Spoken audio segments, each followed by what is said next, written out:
Bueno, hay un punto que es determinante y es que la Tadeo realmente se convierte en el sitio donde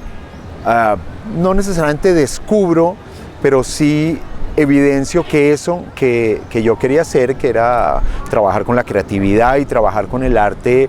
era posible. Y eso porque antes, es decir, yo fui un poco errático en la decisión de saber qué iba a estudiar. Lo primero que pensé era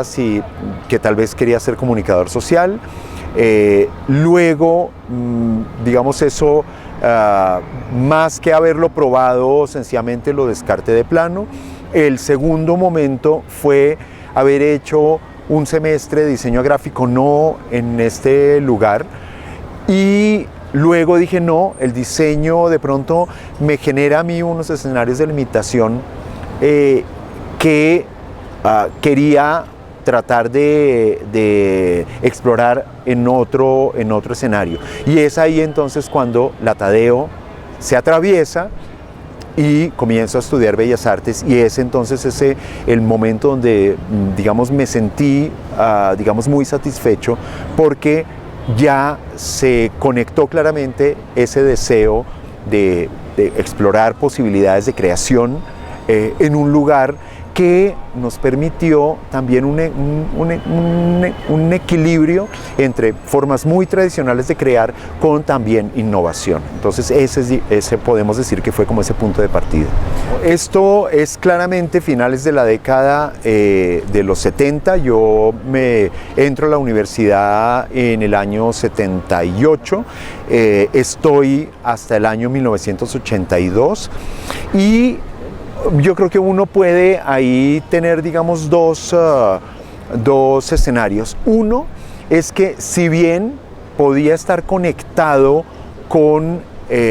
lo que estaba sucediendo en términos de desarrollo creativo, tal vez uno estaba mucho más concentrado en lo que sucedía en las aulas. O sea, es decir, estaba uno en un proceso de formación, no tanto que sí pienso que sucede hoy en día, y es una sintonía mucho mayor por efectos de globalización, por efectos de canales de comunicación, en los cuales casi que la obligatoriedad es estar absolutamente alineado con lo que sucede externamente. Yo creo que en ese momento tal vez no era la preocupación más importante. Lo que sí era muy enriquecedor era que esa información llegaba a través de los docentes. Y a través de los docentes, como lo he dicho, en dos extremos. Desde una aproximación más tradicional, de querer trabajar con las técnicas más formales, óleo, las maneras como, por ejemplo, muchos artistas en el Renacimiento trabajaban el fresco y las tierras minerales y demás, y otros docentes que sí estaban más sintonizados con lo que sucedía en ese momento, el arte conceptual o las muy incipientes instalaciones, y ahí ya encontramos como una llamada a tener un vínculo con el entorno de creación, no solamente en Colombia, sino en el mundo. Entonces eran como dos universos, uno podríamos decir que más endógeno y el otro más exógeno. Yo tengo que decir también una gran realidad, y es que es en el escenario del proceso de formación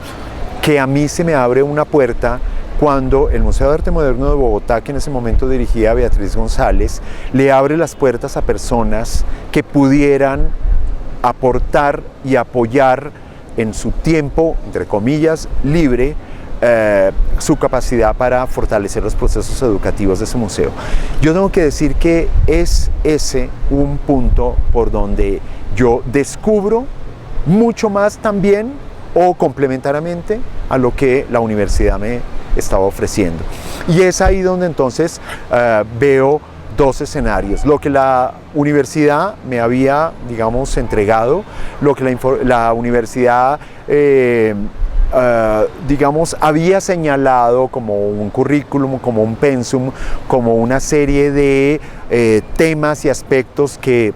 pues eran determinantes en la formación, pero por otro lado también lo que el museo brindaba en términos de formación a partir de un contacto muy directo con manifestaciones artísticas de variada índole. Entonces yo creo que es con esos dos escenarios, y aún también teniendo que recordar que ese final de carrera fue difícil porque la universidad hizo de una u otra forma un reclamo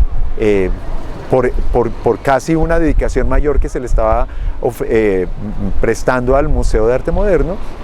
pero al final, digamos, se genera el proyecto de grado y demás, y ya ahí uno comienza un proceso que fue de unos largos 10 años, en los cuales la producción fue muy activa, donde hubo una presencia también muy fuerte en escenarios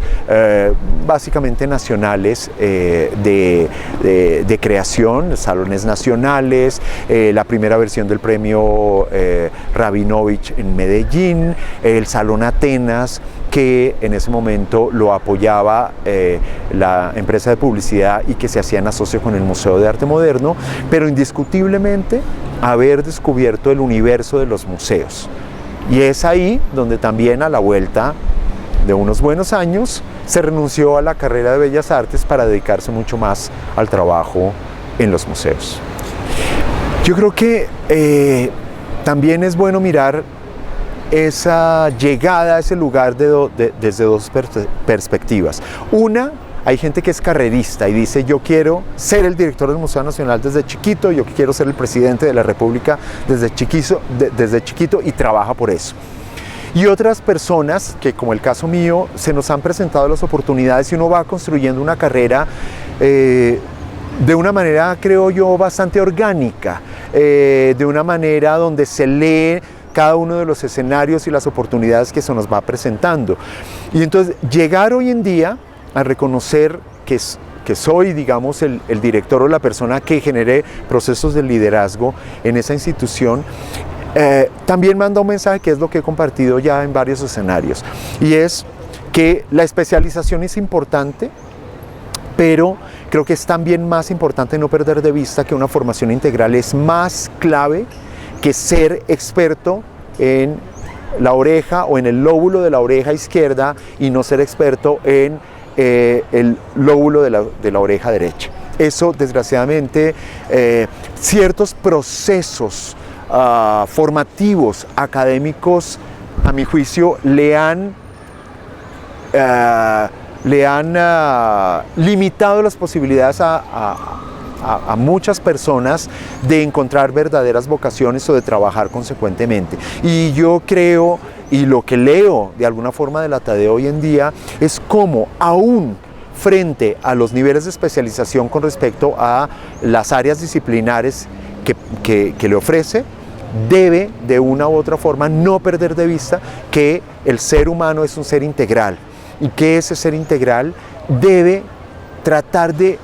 encontrar en un espacio como este, académico, de formación superior, muchas opciones para que esa vocación se materialice. Y no solamente a partir de una especialización cerrada, limitada,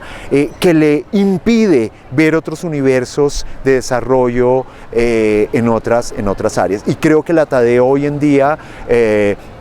cada vez tiene mucho más claro,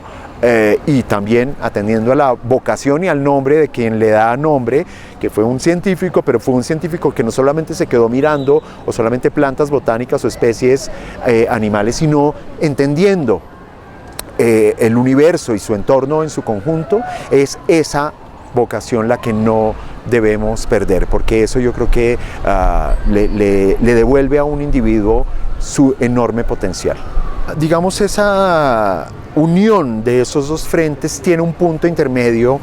que también es clave recordarlo, y es que yo llego al mundo de los museos a través de la pedagogía, y es a través de la pedagogía que descubre el universo de los museos, que también plantea escenarios donde la creatividad, la innovación, los múltiples digamos, escenarios expresivos de cualquier individuo se hacen posibles. Y entonces es con ese enganche, con ese prisma, con ese eslabón donde uno claramente puede integrar los procesos de liderazgo, de administración, con respecto a las temáticas o los escenarios, digamos, de especialización a sí mismo de un museo, llámese histórico, llámese científico o llámese artístico. Entonces, creo que fue esa posibilidad de haber descubierto que el acto de pedagogía, que es un acto en primer orden de comunicación y comunicativo, es lo que logra que uno no necesariamente tenga que ser o un administrador, pero tampoco tenga que ser un especialista en historia, sino que es justamente ese punto de comunicación el que engancha esos dos universos. Y lo que yo espero, o por lo menos lo que he venido haciendo durante todo el tiempo pasado en la Quinta de Bolívar y en el Museo de la Independencia, y que espero hoy poder aplicar en un espacio como el Museo Nacional. Sí, hay varios, digamos varias circunstancias. Nunca uno puede decir es que es solamente un punto específico el que lo define a uno. Por eso insisto y reitero que si uno pierde de vista que el ser humano es integral, de nada me sirve decir y hablar de una anécdota o de hablar de una circunstancia en específico. Es decir, hay condiciones de ambiente, hay condiciones familiares, hay condiciones sociales, hay condiciones culturales, y